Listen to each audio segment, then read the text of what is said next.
that's true. Naked Palpatine. Oh, you pick that one. Fresh out of the clone tank, nude Palpatine is my Well, that's the first thing I think of when you say Dark Empire Palpatine.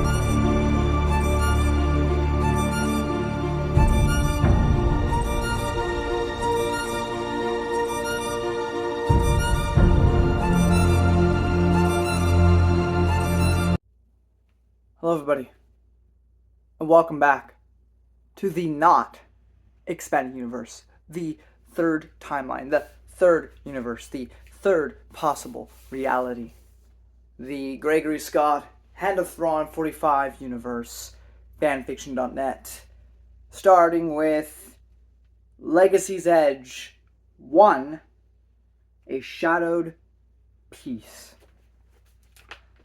Now this is set a few decades after the events of Hand of Thrawn 45's Sword of the Jedi trilogy. This is also 30 years, 20 years, I forget the exact time frame, after Crucible. Do you need to know the events of his Sword of the Jedi to enjoy this? Not necessarily. They reference it, but you don't need it inherently. This story might be better for you entirely if you just skip Sword of the Jedi, because the plot, I have to say, is a lot of the beats are the exact same. In the Sword of the Jedi trilogy, we had the one Sith in the background doing stuff until they became to the forefront with Darth Krayt, Darth Warlock, some new original one Sith, and they were trying to do stuff, right? Behind the scenes, they're trying to sow dissent, and then they actually just full frontal try to stop and kill Ben. In this one, we have two one Sith that obviously work with the larger one Sith because they're still around this time. But they're new characters. They never existed before. They will never exist again. And they are here doing stuff. They're not particularly... He tries to make this... The main one... Corvid or something. I don't know. Super compelling and interesting. Like by being more nuanced than just bad for the sake of bad. And it is. But it also feels generic regardless. So there's that. And they're trying to sow the seeds of dissent, amidst political stuff. So they're trying to pull a Darth Plagueis again. Beyond that, we have all the original characters from the movies are dead. Luke's dead. Leia's dead. Han's dead. Lando's dead. It is only explicitly the Next Generation, with the exception that Kip Duran is still alive. He's very old, but he's still alive. He was a bit younger than Han and Luke and everything, but he was like a teenager in Jedi Academy, so I can kind of buy it. And Talcley, the Tadrafan, she's still around. And then at this point, because I thought Hand of Thrawn was going to give us the answer, but I read the fanfiction that took place after Dark Nest, but before Legacy of the Force, and it did show our characters from the novels meeting Kukrook, but he still said he had some soul searching to do before he'd actually join the New Jedi Order. So Hand of Thrawn still doesn't give us when he actually joined up, but by this point in time, he is part of the Order. Is he doing anything super important? No, it's just establishing that he is now officially a part of the Jedi Order at this time. This is, there's been a long peace. There was Crucible, then we had Sword of the Jedi, if we're going by Hand of Thrawn 45's timeline. And since then, there's been peace and stability. Even though the one Sith and the Jedi know this, are still around, there's been no big conflict. There's one thing I want to talk about in spoilers that happened in between Sword of the Jedi and this story, which kind of pissed me off for several reasons, but we'll get to that. Actually, just one main reason, but we'll get to it. But yeah, so they're basically just trying to, the ones that they're doing stuff in the background, and we have all these new characters, but we have Jaina and Jack as they're starting to trained Jedi over in Bastion in the Empire. We're getting closer to the Fell Knights. We have characters. We have Jaina Solo's children, which is what's wait I have it I have the names somewhere. Arlen Fell, and he is a Jedi like his mother. And then we have Davik Fell, who is actually not a Jedi at all. He doesn't have the Force potential. I mean, again, this is why the prequels are good, because it actually explains these things. Being a blood-related thing, people go, that demystifies the Force, blah, blah, blah, blah, blah, blah. Stupid. Because, yeah, the Force surrounds us, and it's in everyone, right? Well, then Han Solo should be able to use the Force. Oh, wait, it only works in certain individuals. Why does that make sense if it's in everybody? Oh, because it depends on your midichlorian count. Makes sense. Anyway, so, Arlen Fell Solo, I guess, has the Force and is a Jedi like his mother. Davik does not. He is the first in the line of Solo / Skywalker, because he does have Skywalker blood in him, the first since Shmi Skywalker to not have Force potential. So how does he deal with that?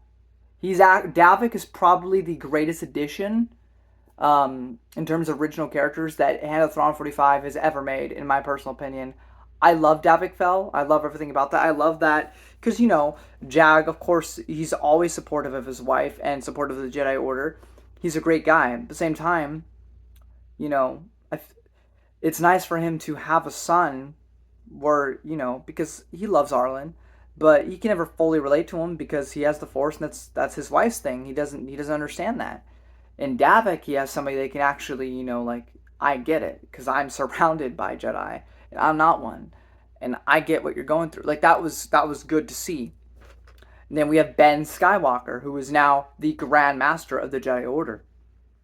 And amidst that, we have his daughter, Jade Skywalker, which I think is extremely appropriate, and I think would be the due course if they made sequels where Ben had a kid. That makes sense. It makes sense if he had a daughter, he would name her Jade or Mara. But probably Jade, I think, fits better because then it's not like a copy of Mara Jade. But it still keeps... Mara Jade, I don't even know if that was her last name. It's more of a title, I guess. But I like Jade Skywalker. It works for her. The character, though, is okay. We also have Chance Calrissian getting a bigger focus here, and Chance is also a super interesting character. So far as getting to see Ben as a grown-up, Davik Fell and Chance Calrissian are the most interesting. At the same time, I don't know, it's... me and pacing, and some people would argue that pacing is not an objective measure for a story, but I think it is. I think you can measure that because, pacing can be too slow or too fast. But, Scott Pilgrim versus the World is one of my favorite... It's my favorite comedy of all time in terms of films. And the pacing in it. Beat after beat after beat after beat after beat. Joke after joke after joke. But it just all flows perfectly to me. There's no movie... for humor that is paced better, in my opinion, than Scott Pilgrim versus the World. But pacing can make or break anything. You can have the best story in the world. If it feels slow and bloated, you're not going to like it. And is that subjective to an extent? But there are ways to objectively measure such things. And I feel like this story is just way too long for what it's actually having. And again, the plot is essentially a repeat of the last big story arc, which is just one Sith in the background causing political division. Is it that interesting to do it a second time? Not really. And then we have Alana Solo, who was being built up to be super important moving forward, and yet she gets barely any screen time in this book. She does get moments, but it barely focuses on her, and I find that extremely disappointing. I enjoy Jaina. She's Jaina. There's no difference with Jaina. Jag, I enjoy seeing him be a father, so that was cool to see. Again, the bad guys I have nothing to really say about. But it's good. There's a lot of good political stuff going on. There's a lot of good character stuff, but it's just so slow. It's definitely better than Sword of the Jedi so far. So do I recommend it? Again, I don't necessarily say that I do, but it is a step up from Sword of the Jedi, in my opinion. I'm getting to spoilers. If you don't want that, time to bail. So I want to mention this right off the flipping bat. Almost cussed. I controlled myself. So, and HOT45, Gregory Scott, whatever, spends all of, and this is more of a problem with the series that he's making as a whole than this book. He spends Sword of the Jedi building up this new love interest for Ben Skywalker, and she's alright. She's fine, right? And so he kills off Vistara Kai, who I wanted to end up with Ben, personally. Okay, fine. Well, guess what? In between the Sword of the Jedi trilogy that he wrote and this book, in between that time, his wife that we got introduced to in the last series was killed off screen. Now, does that give good character development for Jade and Ben? Yes. But you know what that makes this female character? A plot device for character development for other people. So you kill off a woman who was already a character established, interesting, something that EU fans wanted to know more about and were invested in, to introduce us to a new woman, only to not develop her whatsoever and just kill her off. Like, at least, if it was Vistara Kai who had ended up with Ben and she died off screen, at least we had all Faith of the Jedi. At least we had Hand of Thrawn 45's fanfiction, Sword of the Jedi trilogy, with her. That we care that she died off screen. But instead, we have somebody that we were only introduced to in the last series to die off in between series. I don't even get to see her die. It happened before the book even started. I just see that as complete and utter failure on Gregory's part. Like, that's so bad to me. That's such a bad writing and story decision. But I'm not the one who wrote it, so it is what it is. I'll be right back. Anyway, that was my biggest complaint. I got that off my chest, so we're done with that. But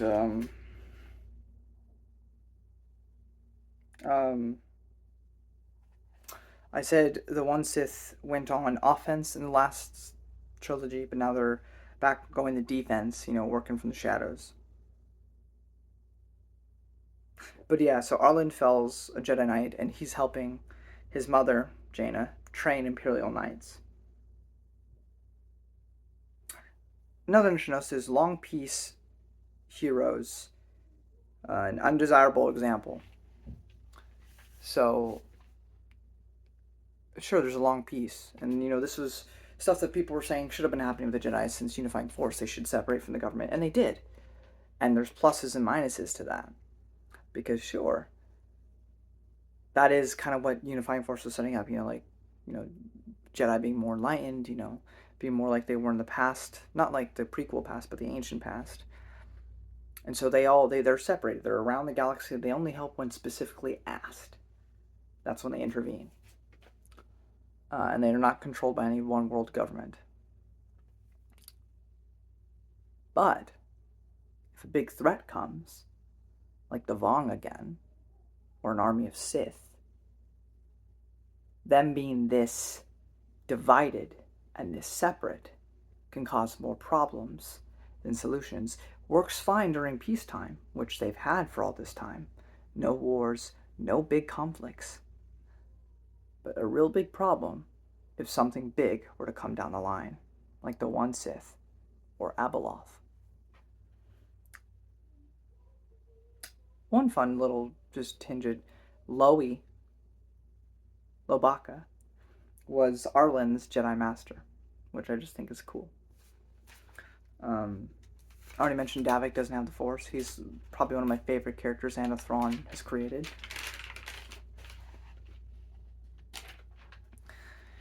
Jag and Davik have a conversation about, that sort of thing. Because Davik's trying to find his place, and it's just a really good discussion between them. But yeah, the decentralized Jedi gets brought up a bunch during this book. And Ben's wife died 12 years ago. I just had the whole rant about that, but it was 12 years ago that happened. Also, again, guess what we have in this book? The Scarata clan. And this is coming from a fan of Republic Commando and Karen Travis and Legacy of the Force. Why? Why are they included here? I don't know. But we have Tamar, Scarata, to help out. Now, there is a reason, because the one Sith are working with some Mandos. So we got a good Mando and then a bad Mandos. And the good Mando's working with the Jedi. Da-da-da-da-da. It's fine, but it's completely unnecessary to be here. Now, chemistry, friendship-wise, between Arlen and Chance is phenomenal. It is similar enough to Han Solo and Lando, which is appropriate, but also very different, because they're very different from their grandparents, or Chance's parent. Because Chance is super rich. His dad left him with a good sum of money. But he also doesn't like to flaunt it like his dad did. He doesn't like to wear fancy outfits and all that. And Arlen, he's a lot more Jedi-like than Han is.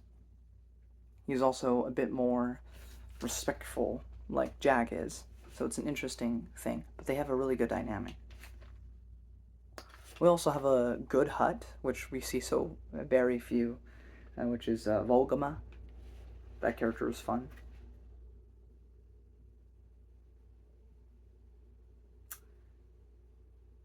As I mentioned in non-spoiler, Kip and Telkley are still alive, which is cool.